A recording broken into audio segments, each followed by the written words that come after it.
I'm Mark Oak. I am the Direct Admissions Program Manager. I used to be at Stratford High School here in MMPS, so shout out my Spartans if you're on here. But Dustin, are you hearing that?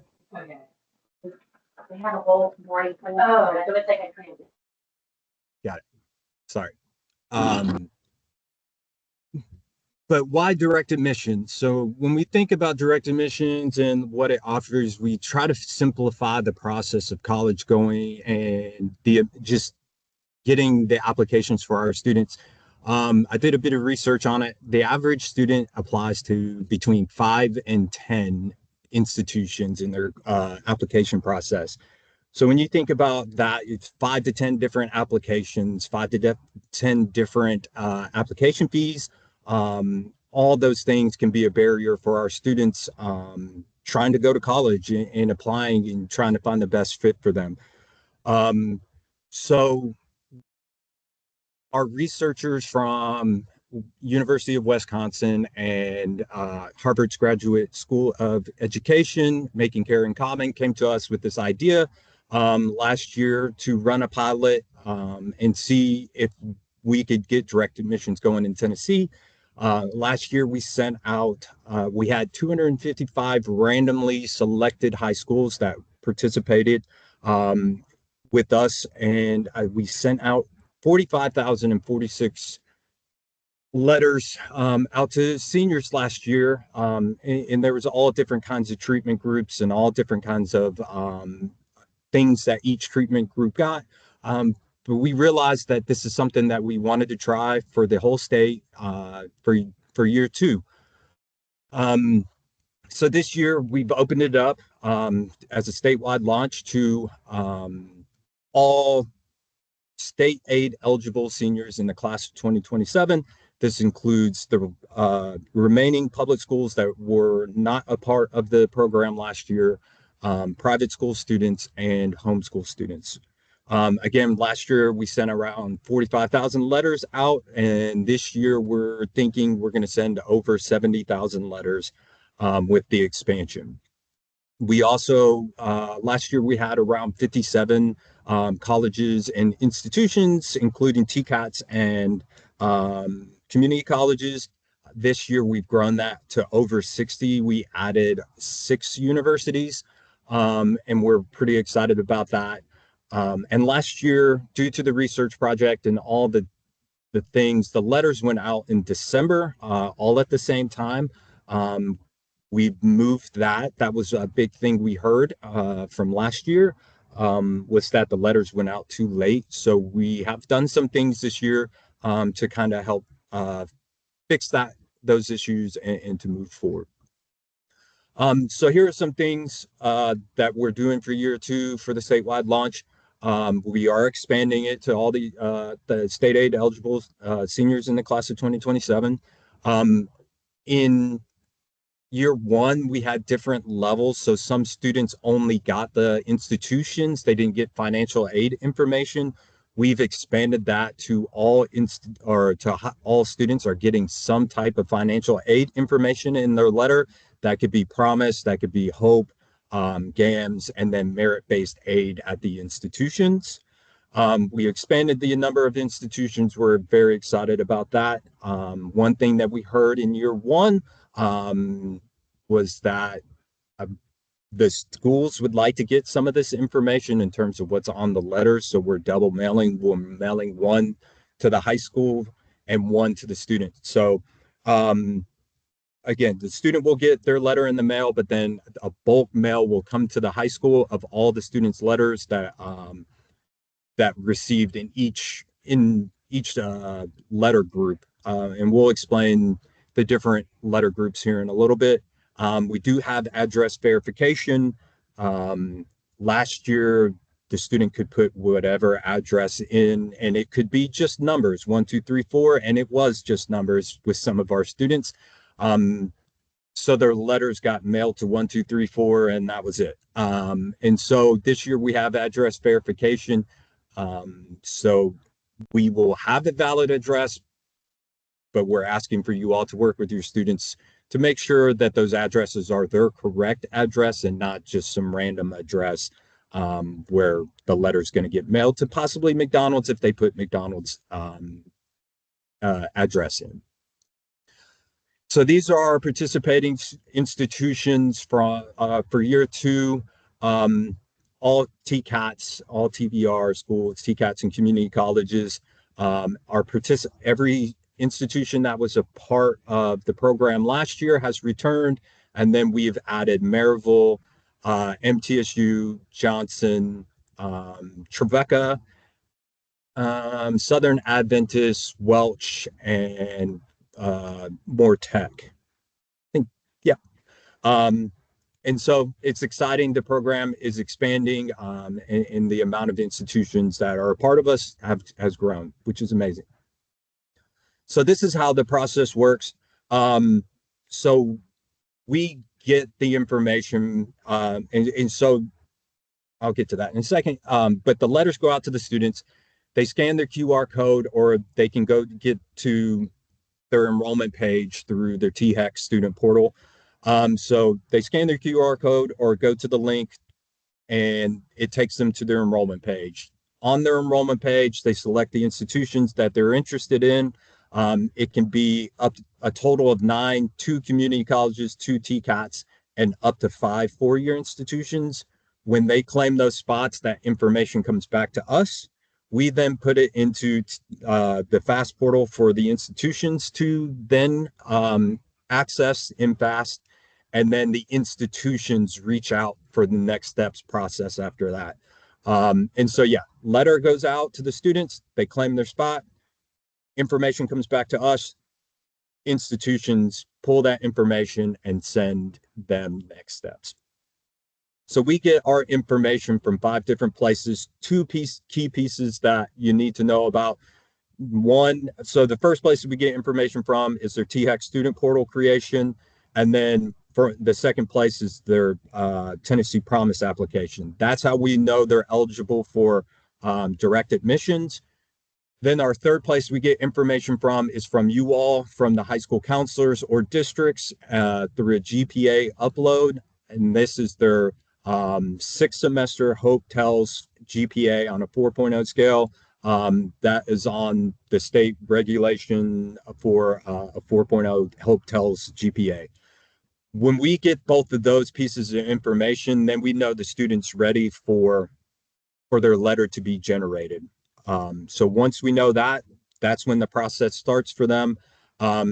Again, so those 2 pieces, promise, and we have a GPA, letter starts generating. We get ACT scores straight from ACT. We only hold their highest composite ACT score. We don't get sub scores. We don't get super scores. It is only their highest composite ACT. So once we have at least the GPA, Tennessee Promise, and then if we do have an ACT on file at that point in time, then the letter will generate off of all 3 of those things, and then the letter will go out. And so those are 4 places. And then the last place that we get information is through our enrollment form. That's where the student chooses what schools they would like to attend. And then there's a few more questions and acknowledgments that they answer on the enrollment page that goes to the institution. That is a great question about weighted GPA. So we'll get to this in a little bit on next steps, but it is important to know that our letter is based off of those things. So some schools do have weighted, some schools do super score. So it's very important that from the high schools and from the students, they get transcripts and scores sent, because we only have that one score and not sub scores. And some schools do use weighted for scholarships. Some schools do use weighted for scholarships. So just making sure that you're sending those things and getting them to them, and so they can see the full picture. What we have on our file is very baseline level. So it's what they are eligible for based on the information we have. It shouldn't be less, but it can always be more, unless they're like, if their GPA drops, or maybe we have a wrong ACT score, it may go down, but it should very well be baseline as long as they maintain that score, their scores. So this is our timeline. April 1st, we opened up Promise. As of just before this presentation, we had around 16,500 Tennessee Promise applications on file. So this before the August 17th first poll, Tennessee Promise applications, get them done, have your students complete it. And then we opened up the Secure Hope GPA verification process May 27th. We have around 100 schools at this point in time. And I know that went out over the summer. So if you didn't get that email or you need that file, please reach out and I will send you that. I will go over some of the things with it here in a second. But if you don't have that, please let us know and we'll send it to you. The first data pool will be August 17th. And so anybody that has a GPA on file and a Promise application on file at that point in time, they'll start to have their letters generated. And from there, it takes about 20 business days from start to finish for us to create their URL, all that stuff, get it into FAST, test the file, get it to printing, and for printing to test and print and send the letters and for the students to receive it. So it's about 20 business days. So we're thinking that the letters should hit in the middle of September. And so that will be for the first data pool. Students will only get one letter. So say they get that August 17th and they're in that data pool, they won't get one for the September, October, and November. Their letter's generated and done, and they're moving forward in the process. Our second data pool is September 8th. It is our only one that's a Tuesday, and that's because September 7th is Labor Day. And so September 8th is the day we'll do the data pool there. Again, so it's whoever didn't get a letter in the first pool, has a Promise and a GPA on file at that point in time, will get the second letter and so on till October 5th. And then the last one is November 2nd when Tennessee Promise closes. At that point in time, if we have a Promise application but no GPA, their letter will be generated off the information we have. So say we have an ACT score at that point in time but no GPA, then their letter will be generated off the ACT at that point in time. So yeah. This is what our letter looks like for year two. As you can see, there's a lot of information on here. We're very excited about it. Every institution that was a part of year one has provided financial aid information for year two. There's only one institution that decided not to provide financial aid information. And so we're very excited about this. Also, we added the scan here QR code onto this page. So I know from my time as an advisor, a student would probably bring this page and on the previous letter didn't have the QR code. So then it would be like, well, what do I do now? And they didn't keep the whole letter together. Well, now this year it does have the QR code on the university page. One big thing, that URL code is specific to each student. It is unique to each student. So if Mark brings his letter and then you tell Dustin to scan Mark's QR code, it's going to take Dustin to Mark's enrollment page. So make sure that students aren't sharing their QR codes because they are unique for each student. And once a enrollment page is completed, we can't go back and redo the enrollment page. At the top, you can see one community college and one TCAT. That is the closest community college and TCAT in proximity to the high school zip code. And so that can get confusing in terms if you're in an area where you have a satellite school that's closer than the main campus of another school. So we were talking about like TCAT Nashville versus like another, whereas like In Portland, it may be closer for TCAP Nashville, but in Portland, it is the closest main campus to proximity to their high school. Yeah. So two big things for this, as you can see under MTSU and UTC, they do have a deadline to their scholarships that are offered. So MTSU's is you must have be through the process and have a scholarship application done with them by December 1st. That is new from last year, having deadlines on there. And then the other one is UTC.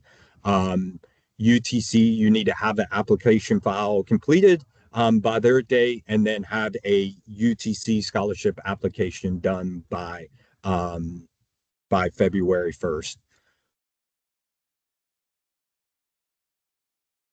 Here's what the enrollment page looks like. So this mirrors their letter. So if there's only 5 institutions on their letter, there will only be 5 institutions on their enrollment page. Same with aid. Again, there are some questions that are asked on our enrollment page. If we couldn't make it universal for all the institutions, so like some of our institutions have faith-based statements. Not all of our institutions have faith-based statements, so we couldn't create a place that would confuse students with that. So we decided to let the institutions ask those questions on their side. Our side, our questions are universal across every institution and have been agreed upon. So it's like selective service, veteran, and then a few other questions. So we ask that on our enrollment page, and then we give that information to the institutions. Sometimes the institutions have to ask those questions again because of wording and how they need it for their records. But for the most part, we do have, I think it's like 10 questions on our enrollment page. So this is a sample enrollment page from last year. This is one from ETSU. So once a student claims their spot, institutions reach out and say, here's your next steps. So ETSU would send this link with their next steps and say, hey, we need these few questions answered. So this is where they house those questions. So one big one was major and some of those things. Again, because if you think about all the different majors at each institution, trying to sort through that and making sure students aren't confused that one school, well, they chose engineering, but that school doesn't have engineering. And so that confusion. So the institutions can have a page like this where they ask their follow-up questions. They can have a supplemental page with their application.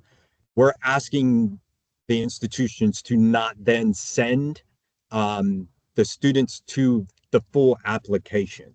And so if they ask for a supplemental that's 10 questions, that's totally okay. But if they're asking for the student to go to a totally different, like their a normal application and fill out a normal application, we would like to know because we've asked the institutions not to do that. Is there, Justin, this might be a good place to answer some questions up to that point. I think I've responded to most of them with my fingers. So the only 2 things that have come up for clarity, I received a text on one, and this will be a good chance for you to pause and gather. Is after today's webinar, here's what we'll do. We'll send a follow-up message that has the slides, that has the video. We'll also send follow-up instructions on how you upload 6th semester GPAs to the secure FTP site. So that kind of addresses a bunch of questions that have come through at once. The other text I received is just to be clear, crystal clear on the GPA that you submit for your 6th semester form that you give to us. It is the Uniformed Grading Policy 4.0 TELS GPA.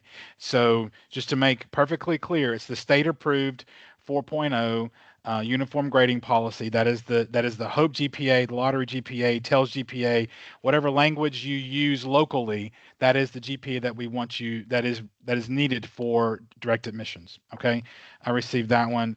We're going to receive email about the. It's correct. We're going to send that out.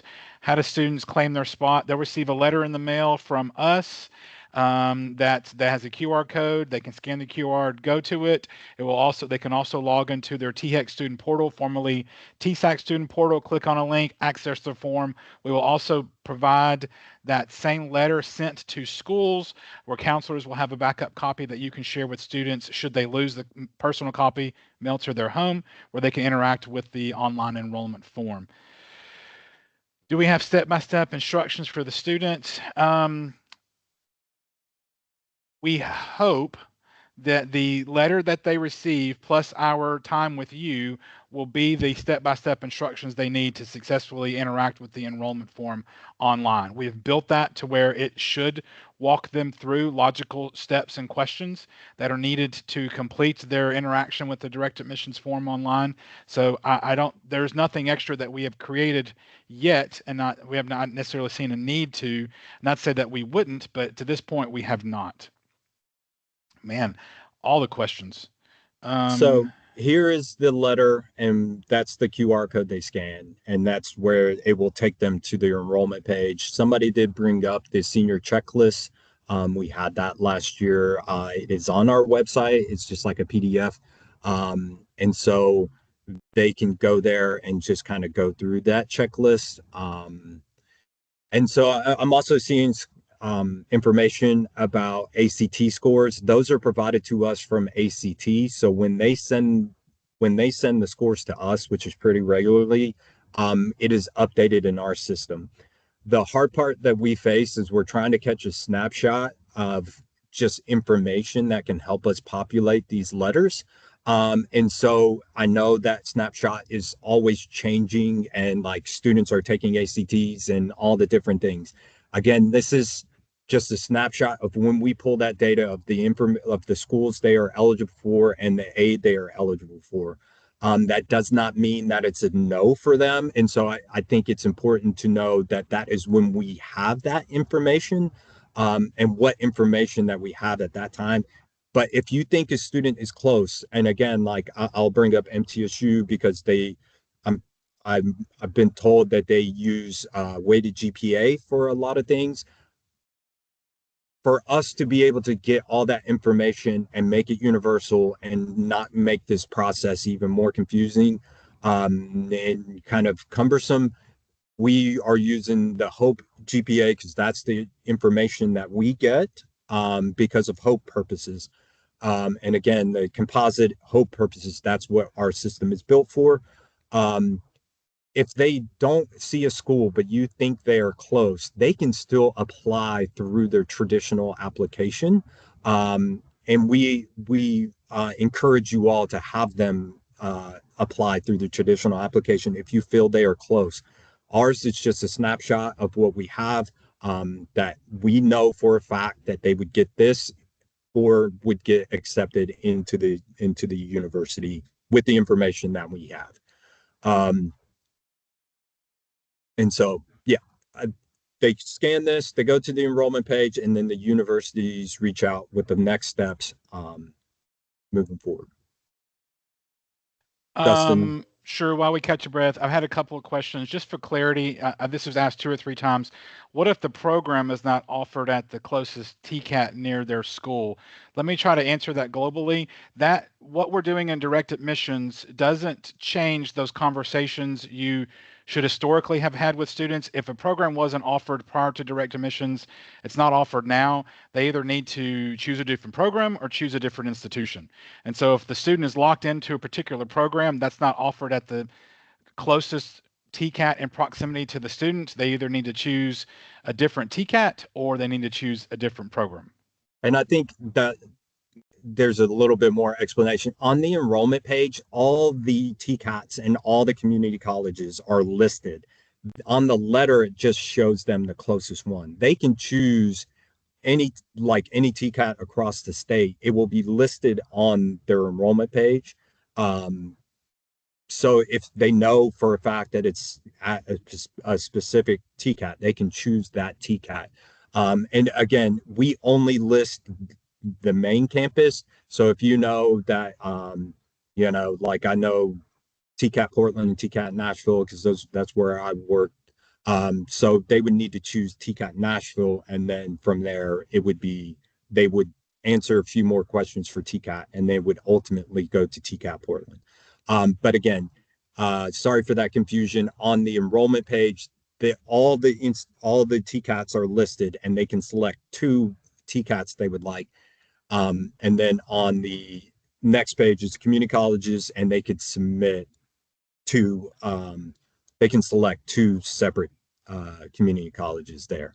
And then for the four-year institutions, it's only the ones that they are eligible for, and only the ones that are on their letter. So their letter and their enrollment page will match. But that is a good question, and sorry that I didn't mention that about the enrollment page. It's all good, because that another question that was, and I'll repeat. So there's three different school types on the direct admissions letter: the TCATs, the community colleges, and the four-year institutions. The students can choose up to two TCATs, up to two community colleges, and up to five of the four-year institutions in their selection process. Another question that came through is so is this process meant to be free for students? Does this replace the old fee waiver program, et cetera, et cetera?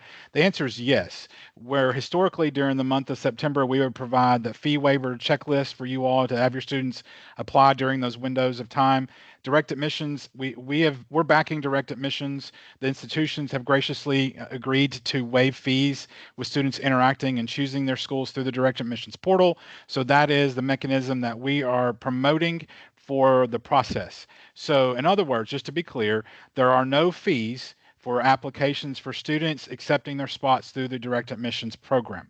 If a student chooses to apply to an institution on their own outside of the portal, earlier, later, whatever else, that is the decision the student, the family, the counselor makes on their own, and that will probably have a fee associated with that. So just be aware they're interacting and using the direct admissions portal and enrollment form. There are no admissions or application fees associated with that.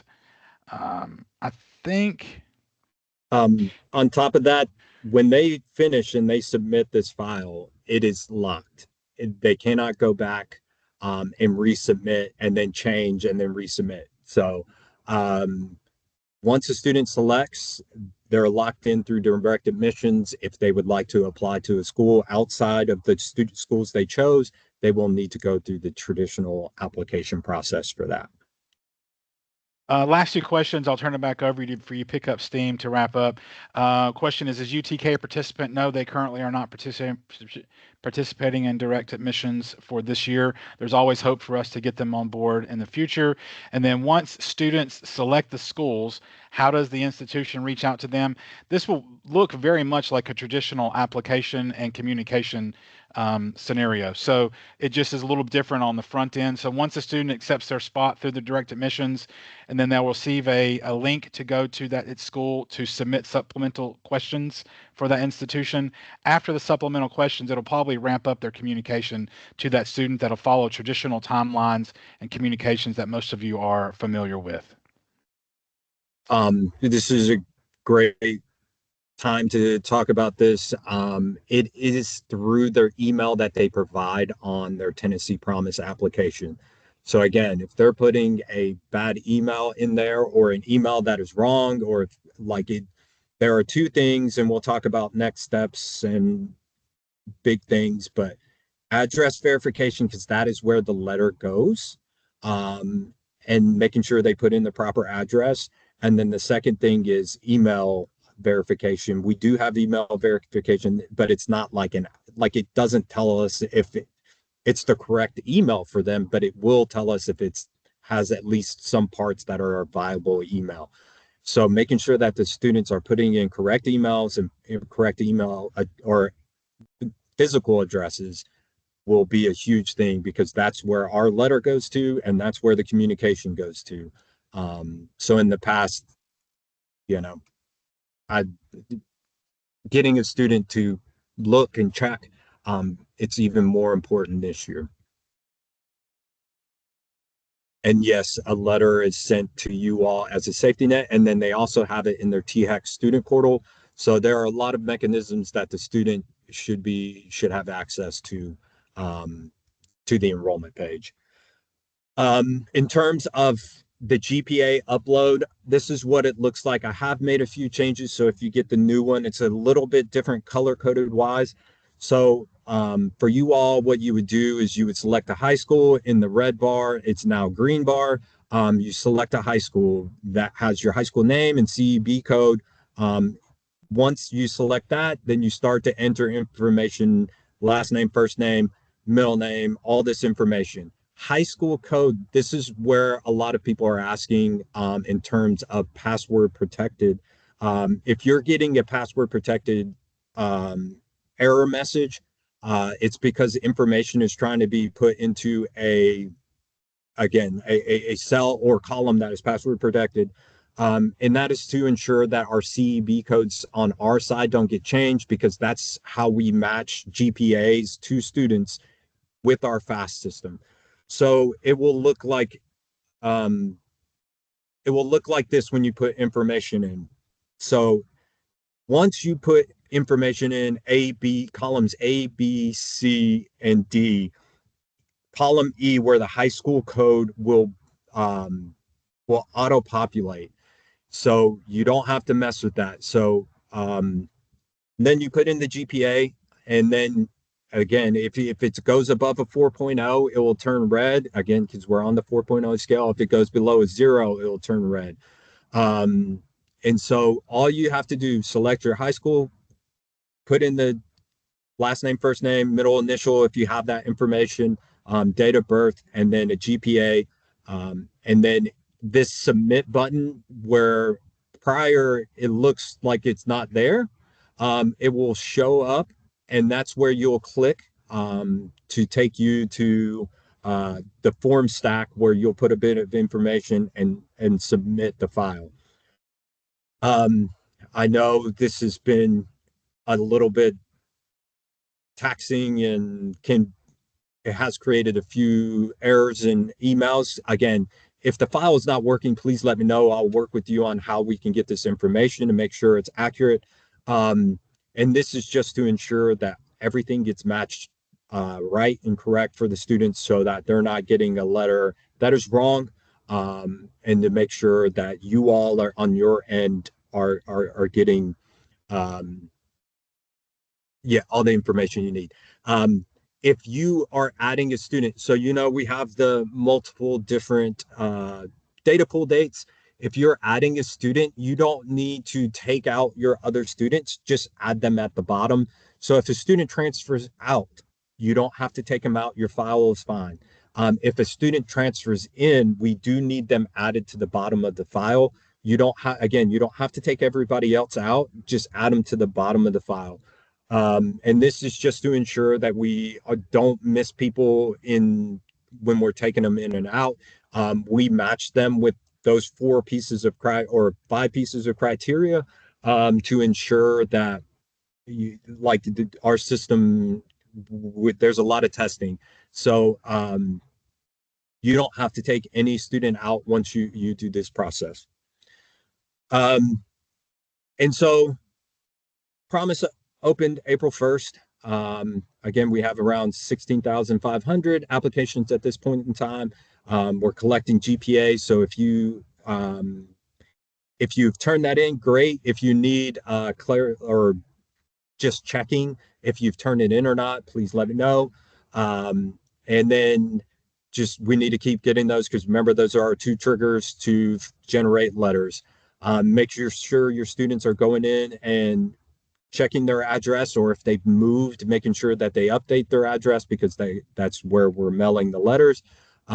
Email verification, making sure, because that's where the communication goes, making sure that they have a proper email that they have access to, that the institutions can send them information on. Early action target date, that August 17th. We're going to try to get the letters out in September. So getting them done and getting everybody in. And then Dustin will talk about the Claim Your Spot Week and what College Access and Awareness and Expiration Month will look like. And then this is a big one, completing the enrollment form.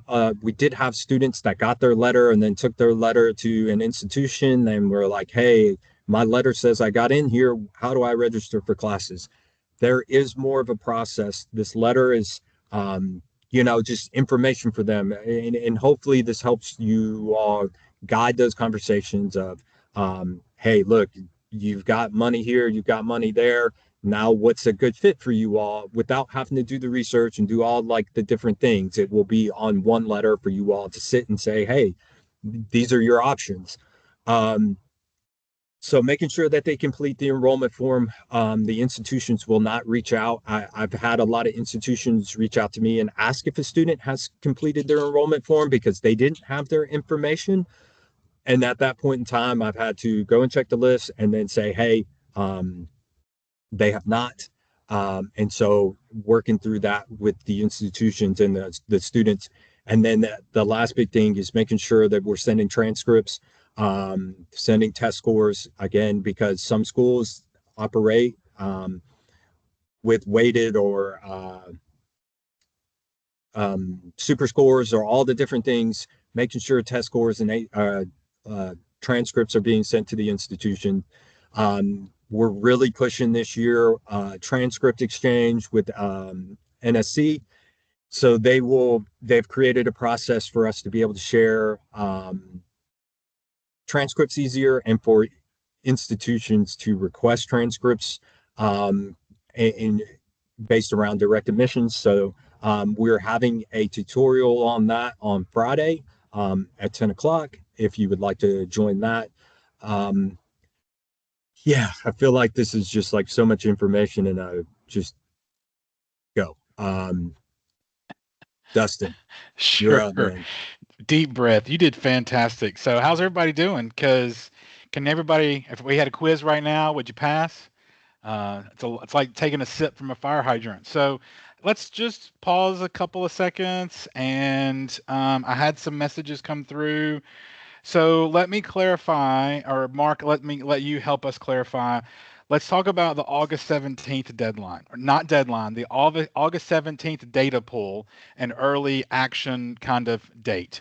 So, what are the absolute necessary pieces of information that are required for that data pool on the 17th? Is it just promise and GPA? Is it promise GPA, ACT? What is actually required of them, Mark? So promise and GPA. We will have ACT scores on our end. We know students will take it after that. But if we're waiting for GPAs to come in, we're going to be waiting and waiting and waiting and waiting. And so at that point in time, on that first data pool, it is August 17th. It will be promise application and GPA from you all. At that point in time, that student's letters will be generated if we have both. For counselor schools that have already submitted sixth semester GPA uploads that have acquired new students since the upload, do they re-upload the entire list or re-upload just the new students? So just add them to the bottom of your list and then resubmit through the same process. So again, that's only for new students that have been added. You do not have to subtract any students, just new students that have been added. Okay, I think we're up to date. So let me go ahead.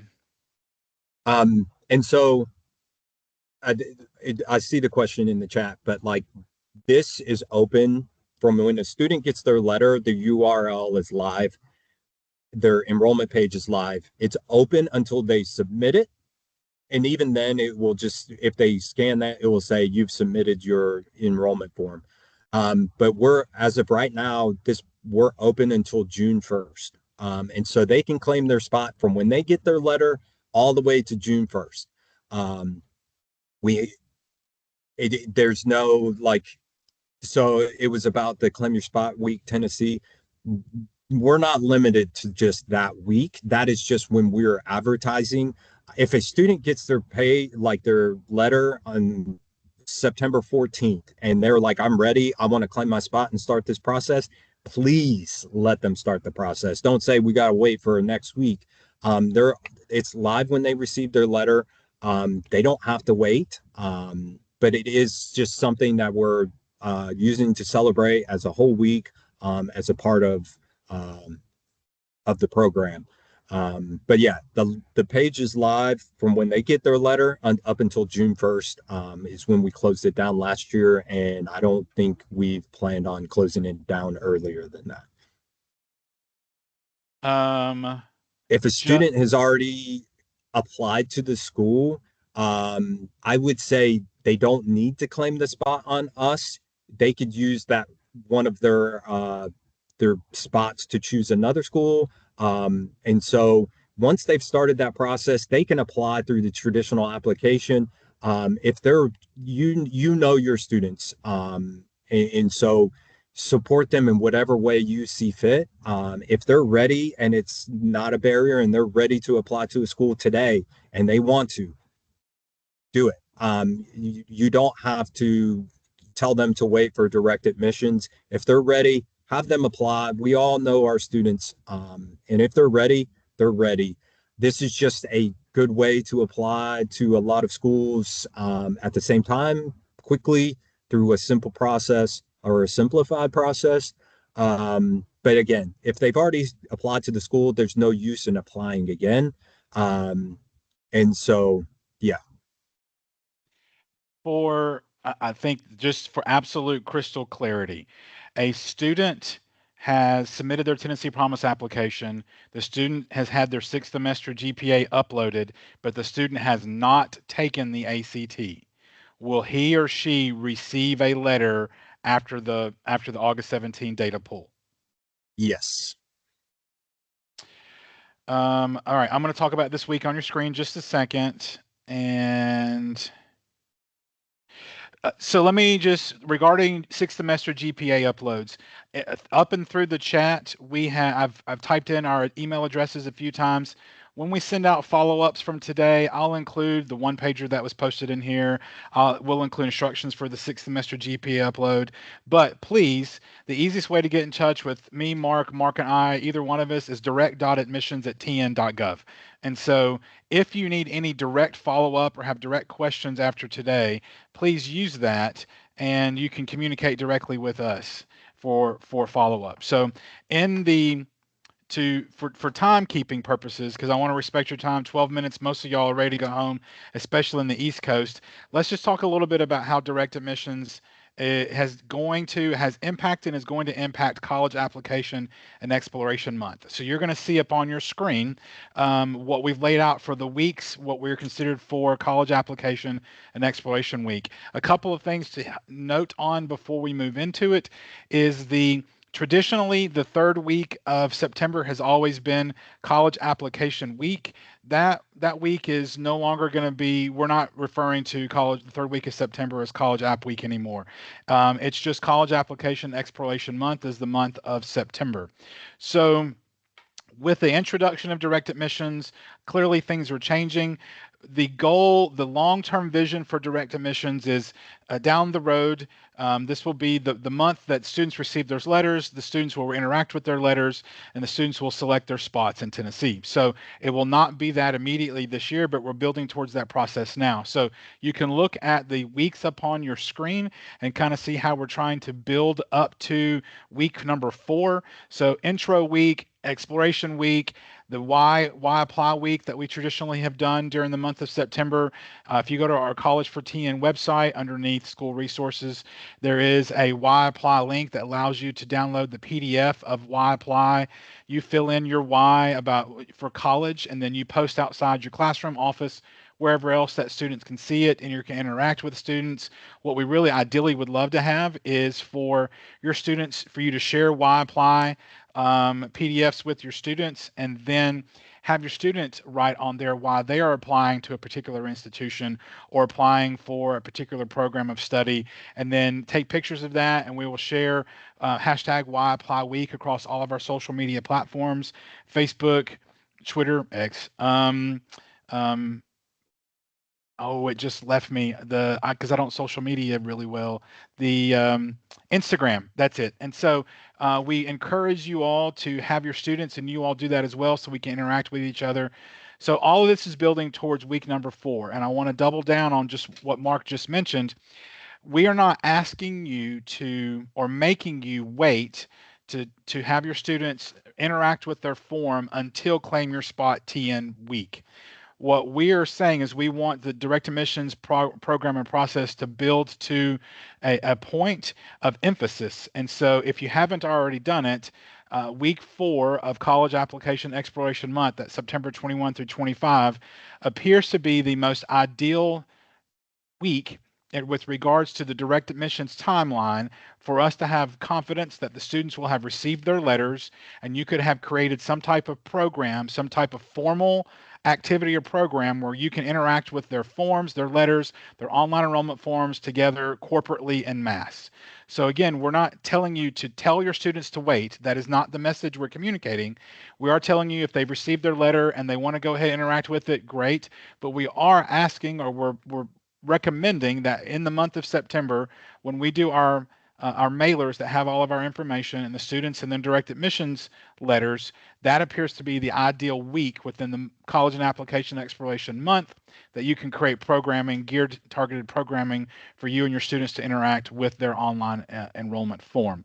And then week 5 of College App and Exploration Month is going to be the what's next steps. So those are those continuing conversations with your students about what they can expect to hear and receive from their institutions after that process.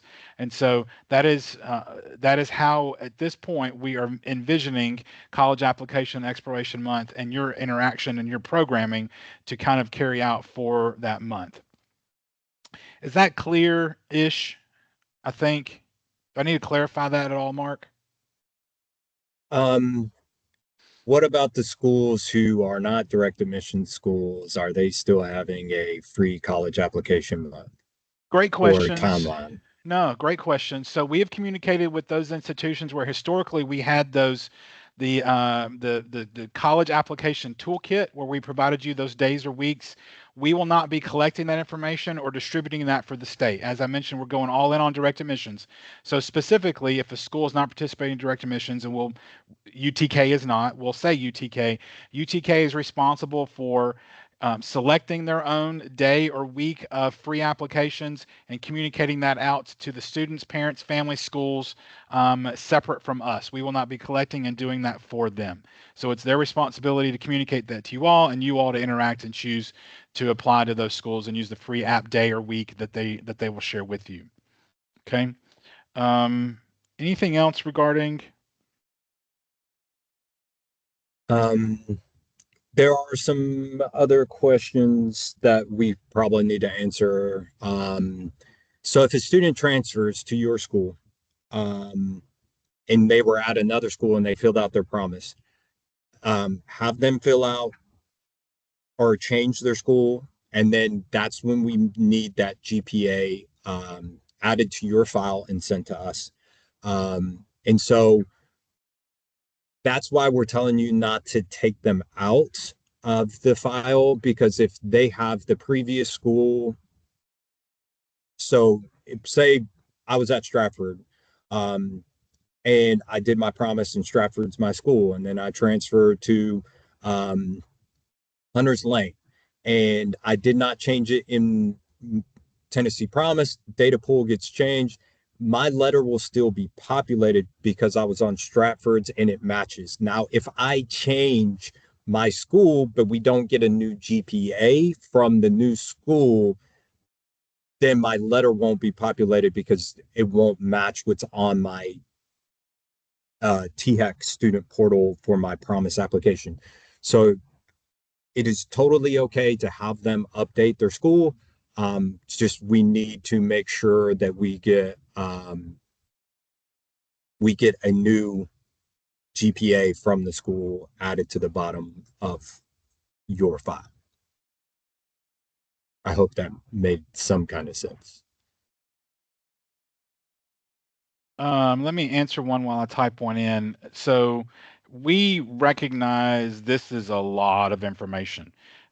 So we will share out this video for you. There's no additional information that we could provide separately so we're going to share this video out for rewatch. We're going to share supplemental pieces of information that you'll be able to use for clarity along the way. And you're going to have access to us to be able to help you through the process. And so we may offer additional webinars on this, but it won't be any new information. But we're going to be happy to share everything out that we can and should to help you all feel comfortable and confident that you're going into a new program, particularly if you weren't a participant last year. And so, and additionally, regarding college application expiration month on your screen, yes, on our College for TN website, there is a particular page regarding this month. I just dropped it in here now.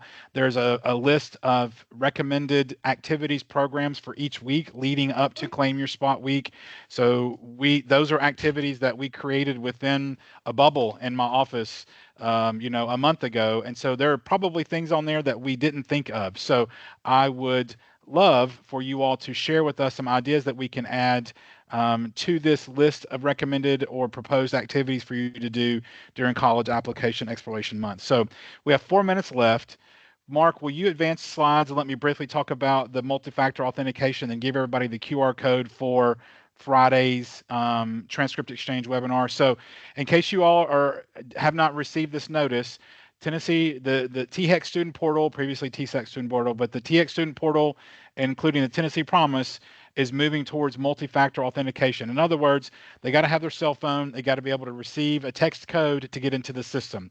We recognize more and more schools and districts, counties, everybody else are collecting phones, prohibiting use during the day. So we've created a mechanism to be able to create a one-time code for your school to be able to use for your students to get on their computers and create their THEX student portals and apply for Promise in the same day. So you can use your fast login information as a counselor and go to where it's on your screen right now. There is a group one-time password link that you'll click it, you'll interact with it, answer the question. FAST will generate with you a one-time password for you to be able to share with your students en masse, regardless if your group is 5 students or 500 students. This one-time password will expire, and I believe it lasts for up to 30 minutes once it goes into, or maybe that's something else, because on the screen it says expires in 29 seconds, so that might not be right. So don't hold me to that one. I do know once you get to the group So one time, go ahead. when that timer goes down, it just repopulates a new code. Got it. And then it goes down and repopulates a new code. It just keeps going and going and going. Then just to be clear, and I don't want this to get, when you go to the group one-time password page to start that process, it may be blank. And if it's blank, you need to hold down Control and hit F5 to refresh the page. And therefore, then the drop-down menu will show up for you to be able to select your code. So if you log in as a counselor, go to this to get your one-time password. And this screen right here, it's blank. You need to hit Control F5 for it to refresh your monitor enough times for the drop-down menu to show up for you to interact with that to receive your one-time password for your students. Don't want to make that more complicated than that. If you all need more help as we move forward, please reach out to us again for that. Go ahead and go to the last screen with the QR code. We will send it to you all. So he's going to pull it up. So Mark mentioned we have partnered with National Student Clearinghouse to be our transcript partner for Tennessee. to ease that process for schools and districts on the back end of direct admissions and students going into college. We heard from our post-secondary partners that a real pressure point this past year with the pilot year of direct admissions was the inability to receive transcripts to continue the processing of students in their enrollment. So we've tried to ease that burden and that pressure point from the institutions, and we've worked with Student Clearinghouse to provide a mechanisms where the colleges can now initiate the transcript request process for students if they've interacted with the direct admissions form, which is great for us. What it means is for you all to do batch uploads and ease the processing and manual processing of your transcripts on the back end.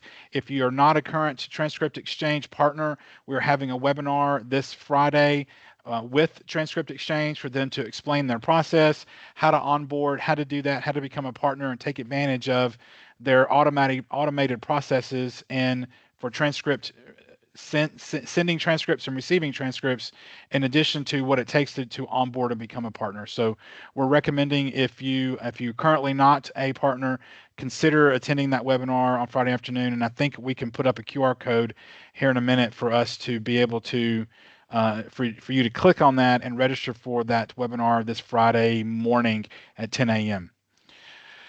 All right, so I'm trying to look at questions. I just put the link for the Friday session in the chat. Perfect, thank you. I'm going to do this again.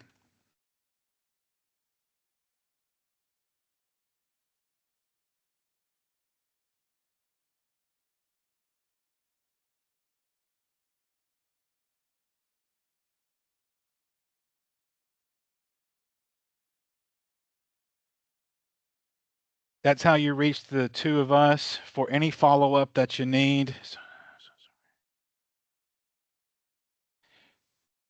The code is for multi-factor authentication. To create your THEC student portal and apply for Promise, students now must have cell phones for MFA authentication. If you're in a school and they don't have access to their phones, you can get a one-time password from FAST to be able to do that.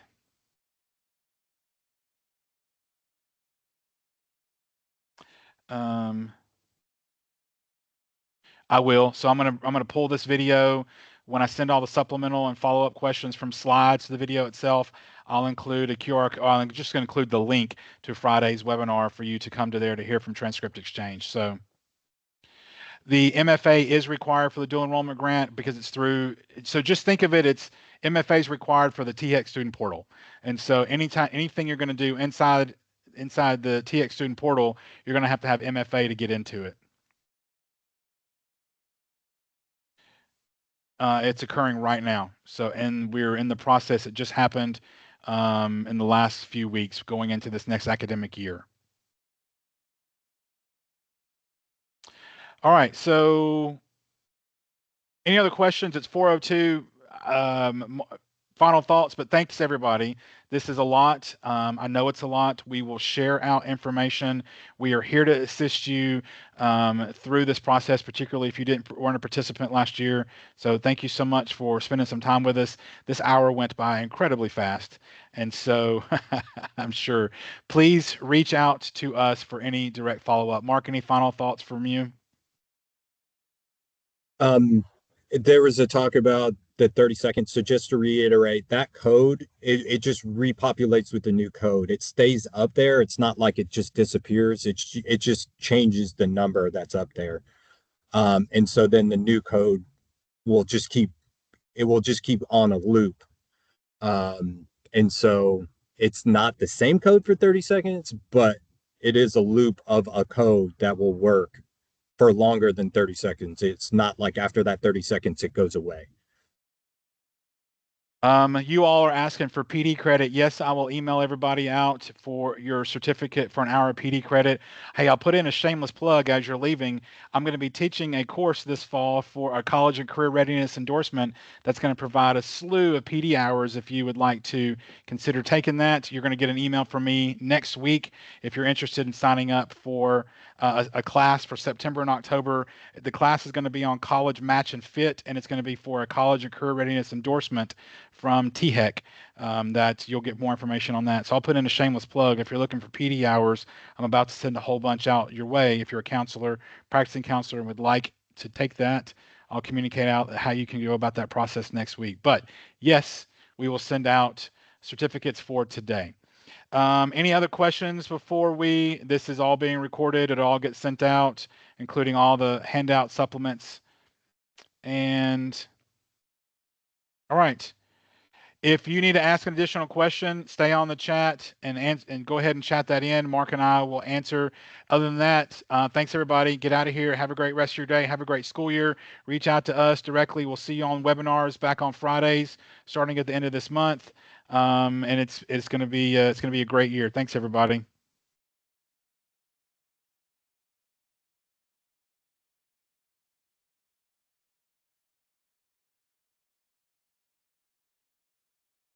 All right, as people are leaving, if anybody needs to ask any follow-up questions, take advantage, because I'll eventually, once I see that it's kind of stopped, I'm going to assume people have walked away, and I'll shut it all down. So.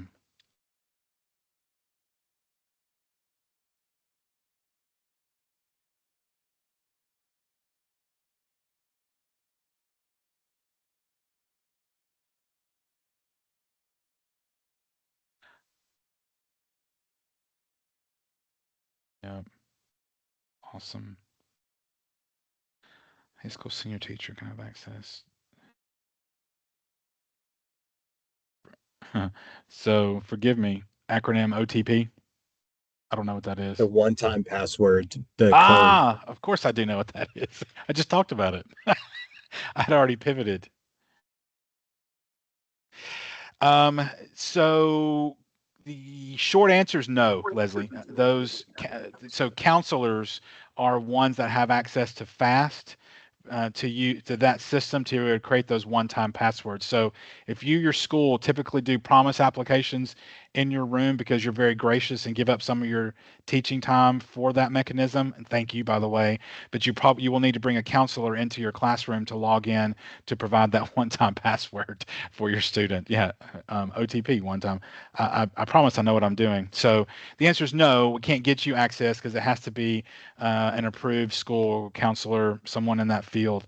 But if you can partner with them, they can come in and provide that for you. Amanda, so there will be a bulk mail that goes to each school. So whoever's letter was generated in that window will be mailed to you all. So it will be basically, it will look like a letter. It will be stuffed in an envelope, and then put in a box and then mailed to the schools. So you all will have access to that. Just to clarify, College Routine isn't going to advertise free app weeks, months, but are the Tennessee College still offering them for students who apply directly to the college? Yes. So the Tennessee Higher Education Commission is not going to collect and distribute the free application waivers that we historically have provided. Schools and universities that are or are not participating in direct admissions can still provide fee waivers that students can take advantage of, but they are going to communicate that separately from us. We are not going to Do we have a teacher named Pat Tat Tat? We are not going to collect that information and share that out for I'm like, who is that? For those participating institutions. So I hope that's clear. So in other words, if there's a school that's not participating in direct admissions and you want to have your students take advantage of a free application waiver, those colleges or universities should be communicating that out separately from us. But I would probably send something to their generic admissions email address to ask when you can expect them to communicate out free application waivers, if and when they're going to submit or post those. No, we really don't have a list of who's not participating. We just have our list of who is. There's a whole bunch of schools, so you're welcome to look at the list of who is participating, and then you can quickly see if a school's not on there. There's not. You can go to College for TN direct admissions and look at the participating schools, and then see if a school that you're interested in is or is not on that list. Sarah. In the chat, I just put the list of participating institutions. Thank you. Sarah. Apparently, I can't think and type at the same time. I do have limits with my talents. All right, folks, I'm going to cut you all loose. Last chance, going once, going twice for questions or comments. We're going to shut this down.